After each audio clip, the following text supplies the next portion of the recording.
Hello and welcome to Lost Love Chronicles. For the first time in 5 years, I was leaving a business show a day early.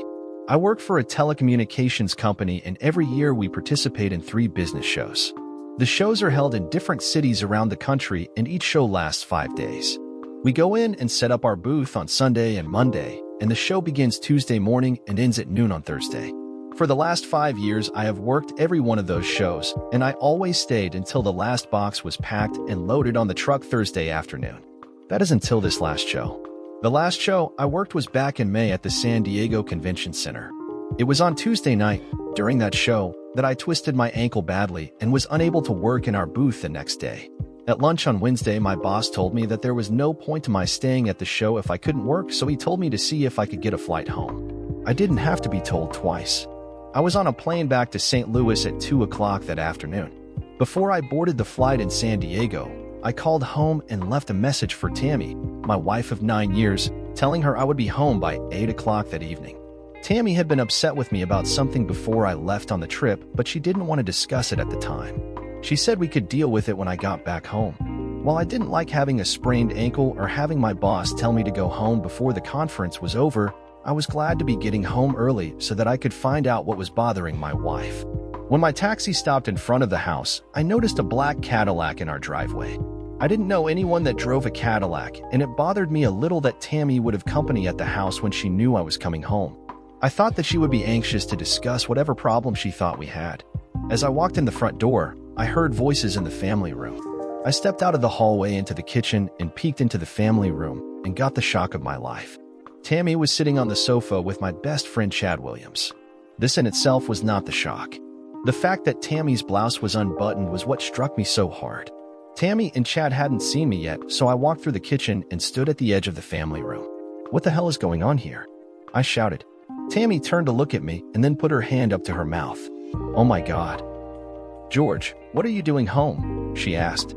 There was something about the way she said that, and that she didn't try to hide the fact that her blouse was unbuttoned, that seemed very odd.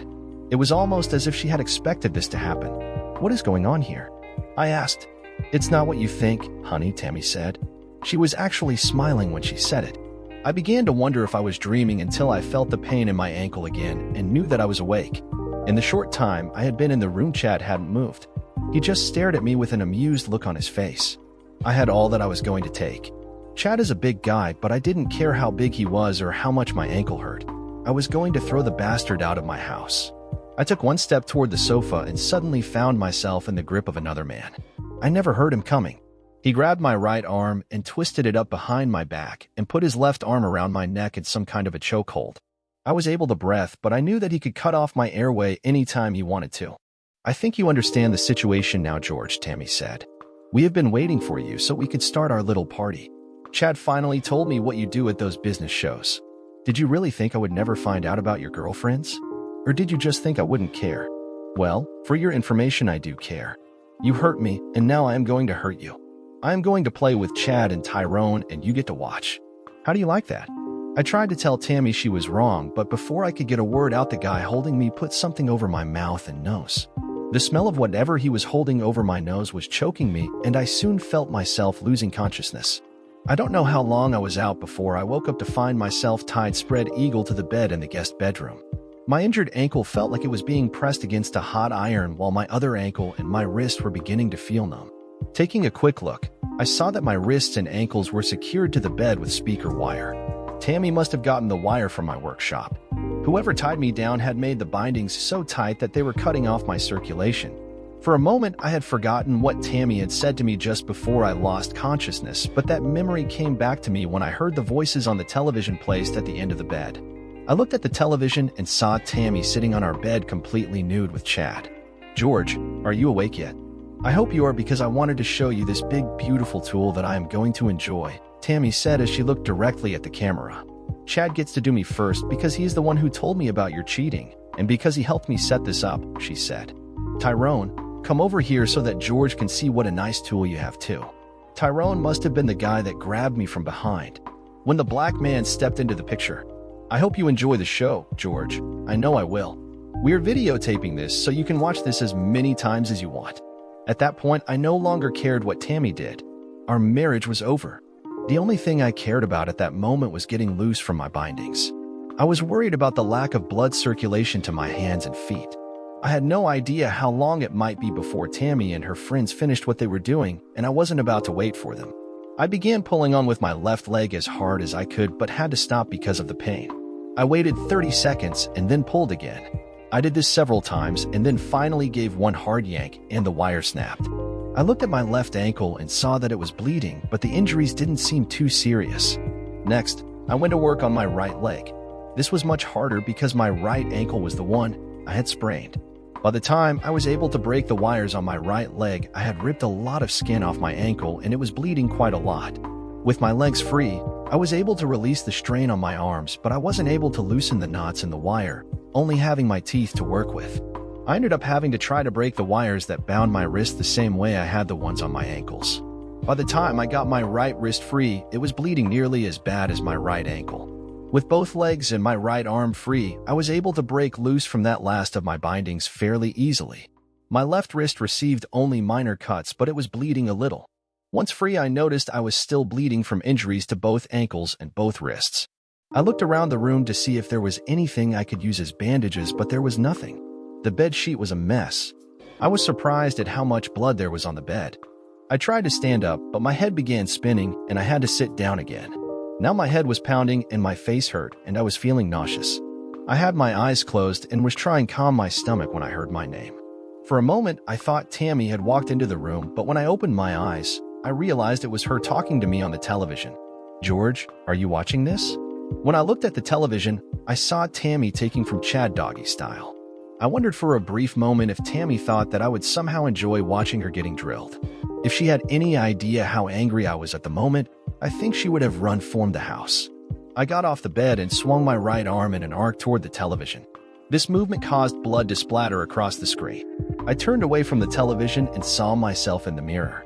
There was a large bump on my forehead that was already beginning to turn black and blue. Upon closer inspection, it wasn't one bump, but 4 small lumps. They were the kind of marks that would be left by someone's knuckles if you were punched in the head.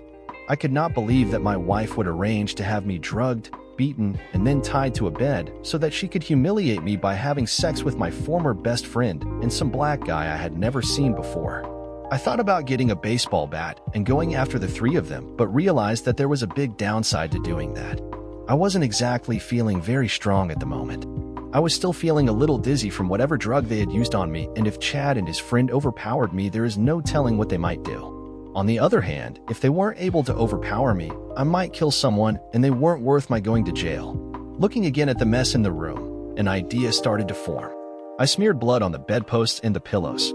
Then I made 2 smeared parallel lines of blood on the carpet going from the side of the bed to the door. I went across the hall to the guest bathroom and found some gauze and adhesive tape under the sink. Before I left the bathroom, I was careful to make sure that I didn't leave any blood in the sink, on the cabinet door, or on the floor. Luckily, the master bedroom in our house was downstairs, so I didn't have to worry about Tammy or her lovers hearing me. I went back into the bedroom where I used my training to perform first aid on myself. I bandaged both ankles and my left wrist, leaving only the injuries to my right wrist exposed. Then I picked up the cordless phone next to the bed, making sure I got blood on it, and dialed 911. When the 911 operator answered, I said, "Please help me. I think they are going to kill me." Oh God. Then I dropped the phone on the floor without disconnecting. Taking the gauze and tape with me, I then slipped down the back stairway that leads into the garage and then out of the house. Walking past the car in the driveway, I smeared some blood in the driver's door handle and put my bloody handprint on the trunk lid. After that, I walked over to the empty lot, across the street from the house, and found a hiding place behind some bushes and sat down to wait for the show. While I waited, I bandaged my right wrist. The wait wasn't very long. Within 5 minutes, the first police car arrived. 2 officers got out of the car and approached the house as a second car arrived. The 2 officers from the second car went around to the back of the house while the 2 at the front door waited until they were in position. One of the officers at the front door rang the doorbell. He waited about 30 seconds and rang it again, and after another 30 seconds, he pounded on the door with his hand. The front porch light came on and Tammy opened the door. I would have bet that she was ready to piss her panties when she saw the police at the door. Unfortunately, I was too far away to see the expression on her face.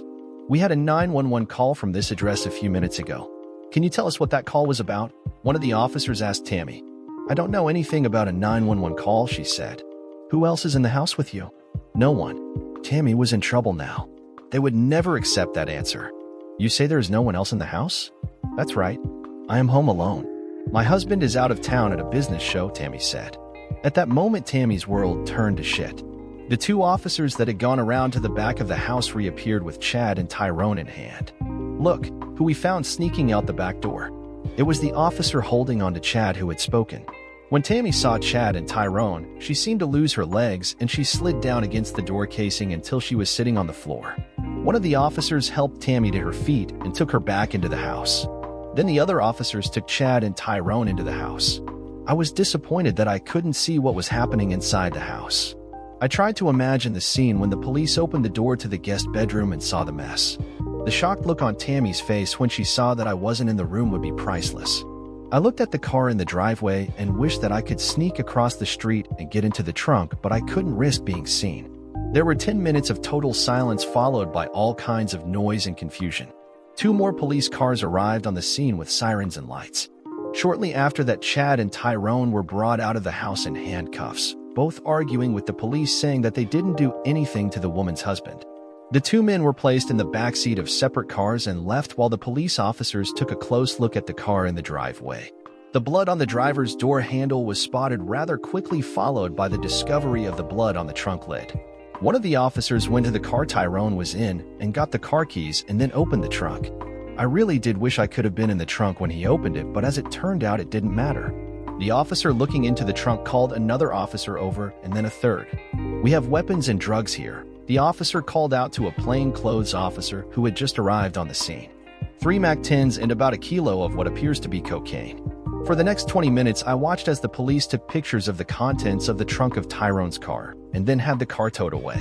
The 2 cars that Chad and Tyrone were in left, and a short while later Tammy came out of the house in handcuffs and was placed in a patrol car and was driven away. There were still police in the house, and I watched as they put crime scene tape across the front door. I decided then that it was time for me to leave. I walked through the empty lot to the street behind, and then keeping to the shadows, I walked the 10 blocks to a shopping center with a McDonald's restaurant. I realized that I looked pretty messed up with bloody bandages on my wrists and ankles and a black and blue goose egg on my forehead, but I needed to get off the street for a while, and I had just enough change in my pocket to buy a large cup of coffee. When I walked into the restaurant, I expected everyone to stare at me, but as it turns out, I fit right in with the crowd in that particular McDonald's. There must have been 15 street people in there, eating a burger or drinking coffee. No one paid any attention to me as I sat in a corner and drank my coffee. As I thought about what I had instigated, I couldn't help but smile. The image of Tammy, Chad, and Tyrone being questioned by the police made me almost laugh out loud. The police would be asking them what they did with my body, and of course they couldn't answer that question, and anything they did say would be assumed to be lies. The one problem I still had was how to reappear and not be accused of intentionally misleading the police. By the time I finished my coffee, I had an idea that I thought would work. When I took my empty coffee cup up to the counter to ask for a refill, the manager came over and told me he would refill my cup if I would then leave the restaurant. I accepted his offer. With a fresh cup of coffee in hand, I started off on the 20-block walk to a park I was familiar with. Between ducking behind trees and shrubs anytime I saw a car coming and the difficulty I had walking on my injured ankle, it took me nearly an hour to walk to the park. Once there, I found a picnic table in a dark corner of the park, and I sat there until 3 o'clock in the morning. At that time, I removed my bandages and threw them in the trash, and then moved to the far side of the park and lay down in the grass next to a jogging trail. In spite of the pain in my wrists and ankles, especially my right ankle, I was able to sleep on and off until the sun began to come up. I lay as still as I could, hope that I might even fall asleep again as I waited for what I knew was going to happen. The park I was in was a favorite for joggers and people walking their dogs in the morning. I knew that I would soon be discovered by one of them. I was right, and within a half hour, I was in the back of an ambulance headed for the hospital. I had left my wallet on the bedside table in the guest room at home, so I had no identification when I got to the hospital. For some reason, I wasn't coherent when the doctors in the emergency room tried to find out who I was and what happened to me. I also had a hard time staying awake. I wanted to make sure my charade didn't end too soon. It was almost noon before the police showed up. I faked sleep until nearly 1 o'clock, and then I was ready to talk. I had been rehearsing what I would say and how I would answer questions so that I would not stray too far from the truth. "Mr. Grant? Are you Mr. George Grant?" the plainclothes officer asked. "Yes, I'm George Grant." "Mr. Grant, I am Detective Munson, and I would like to ask you a few questions if you are up to it." "Okay, but I am not sure how much help I'll be. I don't remember much of what happened. I don't even know how I got here." "You were found in a park by a man walking his dog about 6 o'clock this morning." "Why don't you tell me what you do remember?" Munson said. "I came home from a trip to San Diego last night. I was a day earlier than I was supposed to get home. When I walked in the house, I found my wife talking to my best friend, Chad Williams. When I asked her what was going on, some guy grabbed me from behind and held me while my wife started yelling at me about something. I was having trouble breathing, so I wasn't able to concentrate on what Tammy was saying. I think they must have drugged me because the next thing I remember was that I woke up in our guest bedroom and I was tied to the bed. I noticed that I was bleeding where they had tied my wrists and ankles, and I was beginning to lose sensation in my hands and feet. I managed to get loose, but I did more damage to my wrist and ankles. That's when I noticed the television. It was turned on, and the picture was coming from the master bedroom. Tammy was having sex with Chad and another man, a big black guy I had never seen before. I thought I heard them talking about what they were going to do with me when they finished fucking my wife. It sounds like they were planning to kill me, but I can't be sure because my thinking was still a little cloudy. I thought that they were raping Tammy and they were going to kill both of us, and that's when I managed to break the wire they had used to tie me to the bed. Then I called 911. "You didn't finish that call, Mr. Grant. Why did you drop the phone?" Munson asked. "I dropped the phone when I realized that Tammy was a willing participant. I thought I heard her say something like, 'Go take care of that asshole.' So, I decided that I had better try and get out of the house, but I don't remember anything after that. I obviously got out, but I don't know how." "Do you remember anyone hitting you?" Munson asked. "No, I don't think so," I said, "but a lot of what happened is still a little cloudy." "What is my wife saying about what happened?" "She claims that she found out you have been cheating on her on your business trips, so she wanted to teach you a lesson. She said that you weren't supposed to be injured and that they were going to release you as soon as she was done getting even with you." "Did she say where she got the idea that I cheated?" I asked. "She said that Mr. Williams told her." "What a stupid bitch. The only proof she has that I cheated is the word of one person, and he's the one she decides to fuck to get even with me," I said. I thought she was smarter than to fall for something like that. "So, you were saying that you never had an affair?" "You're damn right," I said. "I have never cheated on my wife, and all she had to do was ask me about it. I could have easily proved that I hadn't cheated. It kind of makes me wonder if maybe this was just something she wanted to do, and she used this supposed cheating thing as an excuse." Detective Munson asked me a few questions to clarify some points, but he didn't challenge anything I had said. I was released from the hospital the following day. When I got home, there was a message on our message recorder from Tammy. She was pleading with me to come down to the police station and tell them this was all a misunderstanding. She said she needed me to post her bail so she could get out. I erased the message and got a beer out of the refrigerator. The phone rang again, and it was Susan Crawford, Tammy's best friend. Susan was a divorcee. Her husband caught her cheating and tossed her ass out in the street. I had never liked Susan, and I didn't like the influence she had on Tammy. Somehow, I knew she had something to do with Tammy's behavior. Susan said that she needed to talk to me, and it was important. Being the curious sort, I invited her over.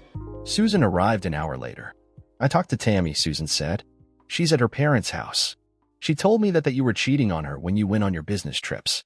You know that's bullshit. I have never cheated on her." "Did she tell you what she did?" "She just said that there was some kind of misunderstanding and that you called the police and they arrested her," Susan said. "I can't believe that Tammy did anything that bad." "You really had her arrested? Why?" I spent the next 20 minutes telling Tammy the same thing I had told Detective Munson. After all, most of it was the truth. Susan pretended to be shocked, but she didn't turn against Tammy.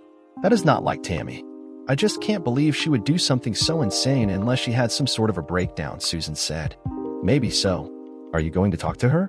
Give her a chance to explain her side of things?" Susan asked. "Maybe, if I have to. But I have to ask why she didn't give me the same consideration. If she thought I was doing something out of line, why didn't she discuss it with me before doing something so drastic? Did she talk to you about this?" "No. If she had, I would have told her to talk to you about it," Susan said. I didn't believe that for a minute. I was pretty sure that Susan didn't think much of me, so I didn't think she would have objected to Tammy's idea for revenge. "I really don't know what got into her, George. All I can say is that you shouldn't do anything until you have all of the facts, Susan said. Don't worry. I won't, I said. Susan said, good, and then kissed me on the mouth and asked me if there was anything she could do to help me. I had no doubt what she meant, but I played dumb. No, Susan. You have already been a big help. I just need to be alone for a while. As soon as Susan left, I called a lawyer and made an appointment for that afternoon. At 2 o'clock, I was in the offices of Brian L. Townsend III. I quickly outlined what Tammy had done to me and that I wanted him to start divorce proceedings against her as soon as possible. I told him that I would like her served with the papers the very next day. Mr. Grant, are you sure you want to proceed so quickly with this? Before you have all the facts? Mr. Townsend asked. I am 68 years old and have handled more divorces than you can imagine. A lot of those marriages could have been saved if the couple had just spent a little more time to be sure it was what they wanted to do. Don't you think you should take a little more time to think about this before you proceed? Perhaps you are right. Maybe I should give this a little more thought, I said. Good. Good. I am glad that you are willing to give this a little more time. Yeah, I'll give it some more time, I said. Instead of serving Tammy with the divorce papers tomorrow like I had planned, why don't we wait until the day after tomorrow? Mr. Townsend looked a little perplexed. The day after tomorrow? I thought you agreed to wait a while. Are you sure you want to move that fast on this? Mr. Townsend, with all due respect, if you are not willing to act on my behalf in this matter, there are several other lawyers in the phone book who will, I said. Okay, Mr. Grant, if that's what you want, I will have the papers served on your wife day after tomorrow. I told Mr. Townsend III that Tammy was at her parents' house and gave him the address, and I gave him her work address as well. When I left his office, I was feeling numb, except of course for my right ankle that was still hurting like a son of a bitch. As soon as I left Mr. Townsend III's office, I went to the bank and closed all of our joint accounts and canceled our joint credit cards. Then I opened new accounts in my name only.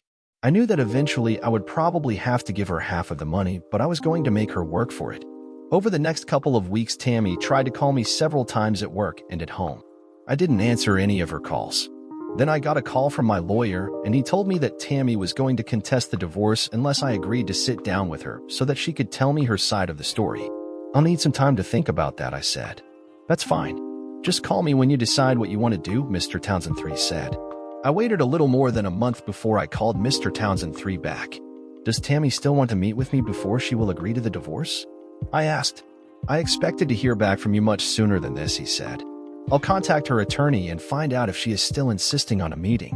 Mr. Townsend III called me back later that day and told me that Tammy did indeed still want a meeting with me. Here's what I want you to tell my wife, I said. Tell her that I will not sit down for a face-to-face with her, and if she wants to contest the divorce, that's fine with me. We will just put the whole thing on hold until she is ready to agree to the divorce. We will still be married in the meantime, but I will not see her or talk to her. Is that clear? Perfectly clear, Mr. Grant. I will pass along your response. The next day, I went to visit Chad's wife, Beverly. She invited me in and offered me a drink. We sat on the sofa next to each other, and she started to apologize for what Chad had done, but I stopped her. Beverly, you are no more responsible for what Chad did than I am for what Tammy did. They are responsible for their own actions. You're right, of course, but I still feel bad about what happened to you. The reason I came over today was to see if perhaps you would like to comfort each other, I said. Why, George? You little devil. You know, Beverly, I have always thought that you were very attractive, and had I met you when I was single, I probably would have asked you out. I just kind of thought that now, maybe. Before I could finish the statement, Beverly leaned into me and kissed me. I'd love to, she said. Beverly led me to the bedroom where I relieved her of her clothes. Our lovemaking was slow and deliberate. Anytime you want to get together to comfort each other again, just let me know, Beverly whispered into my ear. I love what you are doing to me, and I think I love you. The following week, I got a call from the district attorney's office. Mr. Grant, this is Andrew Hartley. I am the assistant DA handling the cases against your wife, Chad Williams, and Tyrone Mathers. Your wife's attorney has told us that he believed that you were not going to press charges against your wife. Is that correct? No, that is not correct. I haven't discussed that with anyone. I really don't know what I should do.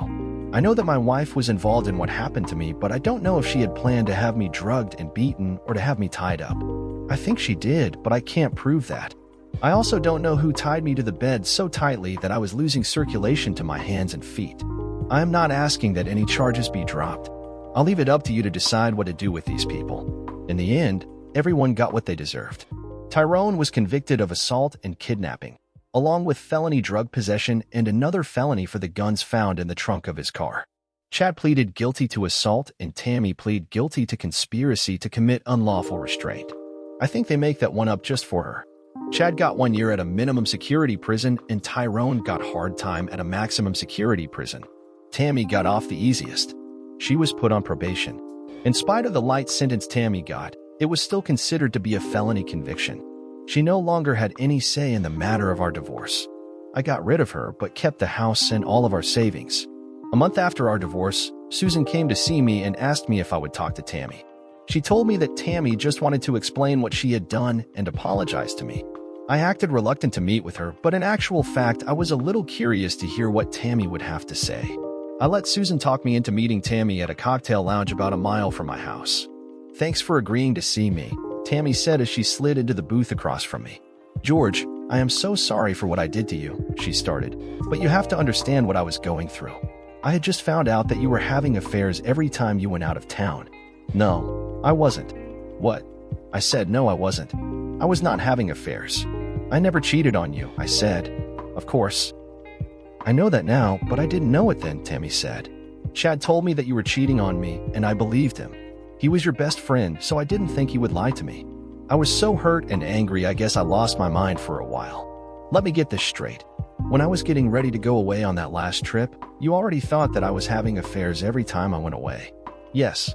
So, when I asked you what was bothering you before I left, why didn't you tell me?" I asked. "I should have, but I needed more time to deal with it before I could talk to you about it."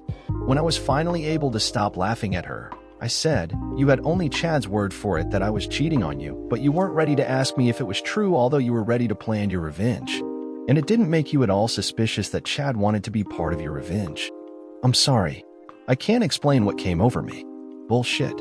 Whose idea was it to bring Tyrone in on this deal?" "Chad suggested that we needed someone to make sure that you wouldn't hurt us or get away before we could tie you to the bed. Tyrone was a friend of Chad's. Chad has nice friends." "I didn't know that he hung around with drug dealers," I said. "How did you let Chad talk you into letting Tyrone fuck you?" Tammy's face turned red and she looked away from me. "I had sex with Chad the night before you came home. He said adding Tyrone would add insult to injury." Holy shit. This story just keeps getting better. "Can I ask you what you expected would happen when this was over? Did you expect me to forgive you for what you did to me?" "Well, I thought it would make us even then, so we could move on and put this all behind us." This caused me to have another laughing fit. "Let's assume for a moment that I was actually cheating on you, okay? You didn't know about it, so it wasn't hurting you until Chad told you I was cheating," I said.